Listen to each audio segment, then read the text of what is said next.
पिछले कुछ सालों में दर्जनों कांग्रेसी नेताओं ने पार्टी छोड़कर भाजपा का दामन थाम लिया है, जिनमें कई पूर्व मंत्री, कई केंद्रीय मंत्री और कई पूर्व मुख्यमंत्री भी शामिल हैं। ये सिलसिला अभी भी लगातार जारी है। लोकसभा चुनाव से ठीक पहले कांग्रेस के कई दिग्गज नेताओं के पार्टी छोड़ने और बीजेपी में शामिल होने की खबरें सियासी गलियारों में गूंज रही है। एमपी के पूर्व सीएम कमलनाथ का बीजेपी में शामिल होने की अटकलें काफी तेज है।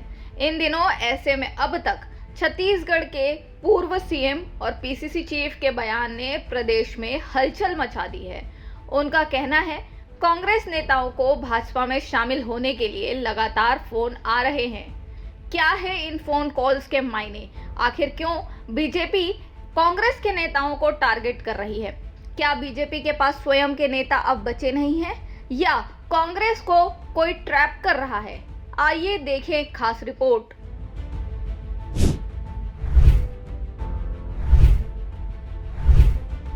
दरअसल 2023 के विधानसभा चुनाव में कांग्रेस पार्टी को भाजपा के हाथों करारी हार का सामना करना पड़ा है। इस हार के सदमे में लगता है पार्टी अब तक उभर नहीं पाई है।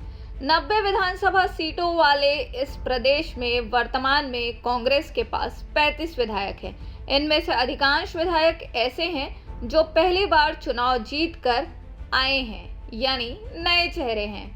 पार्टी को ये डर हो सकता है कि कुछ नए, कुछ पुराने विधायक कहीं भाजपा के चक्कर में तो नहीं है।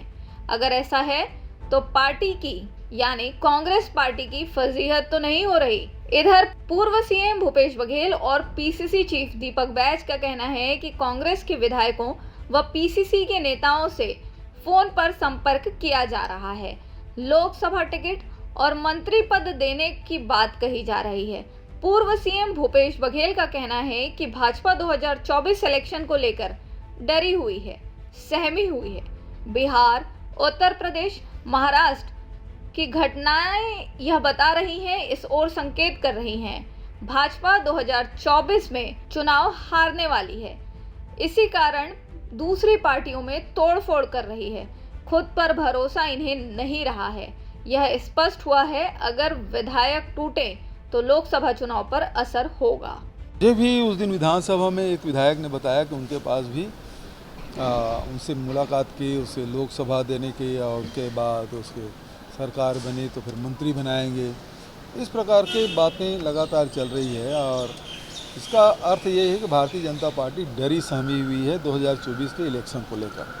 और यही कारण है कि चाहे वो बिहार की घटनाक्रम हो, चाहे उत्तर प्रदेश की घटना हो, चाहे महाराष्ट्र की घटना हो, ये सारी घटनाएं इस बात की ओर संकेत कर रहे हैं और चीख चीख के कर रहे हैं कि भारतीय जनता पार्टी 2024 के चुनाव में हारने वाली है, और इस कारण से तोड़ फोड़ कर रहे हैं।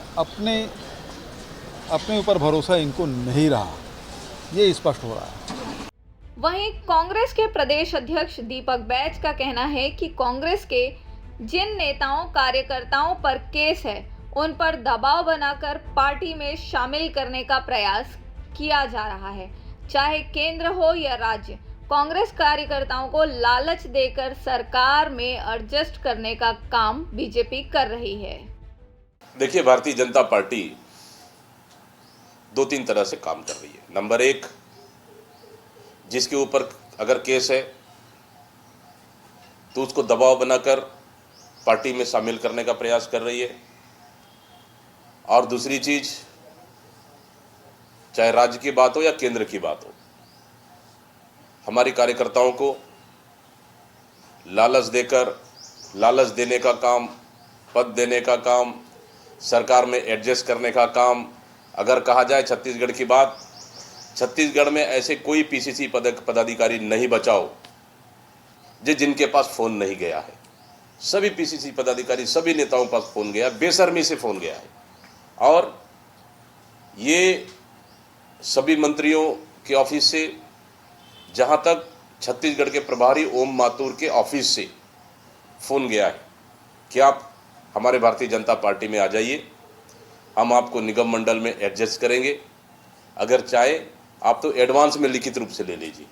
मतलब इस तरह से लालच भारतीय जनता पार्टी हमारे नेताओं को दे रही है, लेकिन इससे कोई फर्क नहीं पड़ेगा।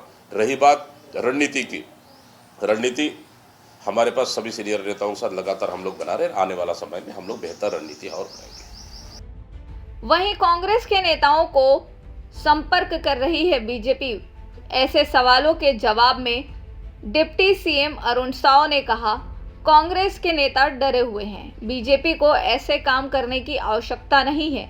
जनता प्रधानमंत्री मोदी के साथ मजबूती से खड़ी है। बीजेपी को किसी अन्य दल के नेताओं से बात करने की जरूरत नहीं है। अनावश्यक रूप से बयानबाजी करने की कोशिश हो रही है। जिस प्रकार से कांग्रेस के नेता डरे हुए हैं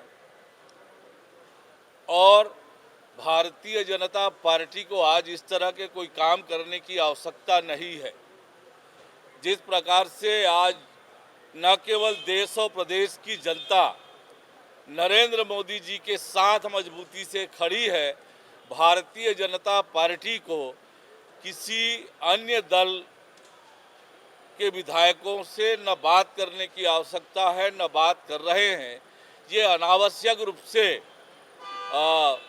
बयानबाजी करने की कोशिश हो रही है। देखिए, लगातार आप देख रहे हैं कि अनेक नेता भारतीय जनता पार्टी से जुड़ रहे हैं, अलग अलग वर्ग के, अलग अलग क्षेत्र के लोग। तो ये नरेंद्र मोदी जी के नेतृत्व का कमाल है कि लोग भारतीय जनता पार्टी में आना चाहते हैं, जुड़ना चाहते हैं। बहरहाल कांग्रेस के विधायक अगर भाजपा के पक्ष में गए तो पार्टी के लिए लोकसभा चुनाव में बड़ी परेशानी हो सकती है। हालांकि लोकसभा चुनाव में छत्तीसगढ़ में कांग्रेस का रिकॉर्ड बेहद खराब रहा है। अभी तक कांग्रेस पार्टी 11 में से 1-2 सीट ही जीत पाई है। 2019 के लोकसभा चुनाव में पार्टी केवल 2 सीटों पर बस्तर और कोरबा पर जीत कर आई थी। अब देखना होगा आगामी लोकसभा चुनाव में इस दल बदल की राजनीति का कितना असर पड़ता है। लोकमत के लिए छत्तीसगढ़ से स्वाति कौशिक की रिपोर्ट।